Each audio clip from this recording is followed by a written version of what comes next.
निज कष्ट अर्जित धनरू संचय करी महाप्रभु स्थान पुरी रे रहिबा पई आपार्टमेंट रे घरटी किनिथिले।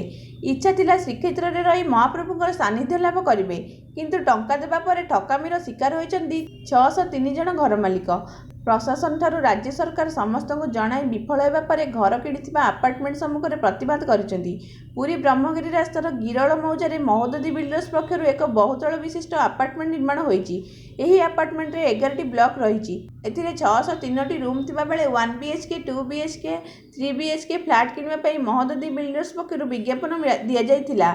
सरकारी चाकरियाक सह पुरी भुवनेश्वर सह राज्यर विभिन्न स्थानर लोके एही तुलसी आपार्टमेंट रे 10 ରୁ 20 लाख टका दे फ्लैट करथिले। महोदधी बिल्डर्स मालिक हिमांशु मिश्र 6 मास मध्य घर किणिथिबा मालिकଙ୍କୁ पानी विद्युत सह अन्यान्य आनुषंगिक समस्त मौलिक सुविधा सुजोग देबे बोली प्रतिश्रुति देथिले, किंतु दीर्घ वर्ष बीती जाइथिले मध्य मौलिक सुविधा जोगाई देबार तो दूर कथा आपार्टमेंट रे उद्दिष्ट फ्लैट गुडी को घर मालिकଙ୍କୁ हस्तांतर करा जाय नहीं। एपरिक गोटे फ्लैट को 2 जन को बिक्री होइथिबा अभियोग होईची। केवल सेतिक नुहे, गोटे ब्लॉक रे घर देखाए अन्य ब्लॉक रे घर देइथिबा मध्य अभियोग होईची। तेबे एही घर संपूर्ण भाव निर्माणासन नथिबा बेले महोदधी बिल्डर्स मालिक घर मालिकଙ୍କୁ धराछुआ देउनांती।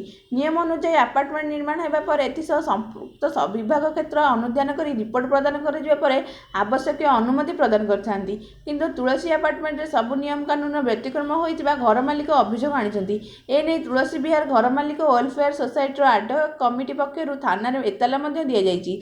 सेपटे महोदधी बिल्डर्स मालिक आपार्टमेंट मालिकଙ୍କ विरुद्ध रे थाना रे पालटा मिथ्या अभियोग करिथिबा अभियोग होइछि। न्याय पई प्रशासन ठारू सरकार पर्यंत सबुठी आपार्टमेंट मालिक द्वारस्थ होइतिले मध्य कौनसी सुफल मिल नहीं, किंतु आपार्टमेंट सम्मुखरे घर मालिक माने धारणा देइथिले। खबर पाई सदर थाना पुलिस घटनास्थल में पहुंची घर मालिक बुझासुझा करथिला। सबुठारु बड़ कथा है आपार्टमेंट निर्माण करथिबा महोदधी बिल्डर्स मालिक घर मालिक धराछुआ देउनथिबा बेले भुवनेश्वर रे थिबा तांको कार्यालय बंद हो जाइछि। एभली स्थले घर किणिथिबा मालिक माने किभली न्याय पाइबे से नै प्रशासन और राज्य सरकार पाखरे निवेदन करछन्ती। पुरीर संपादक जयकृष्ण दास।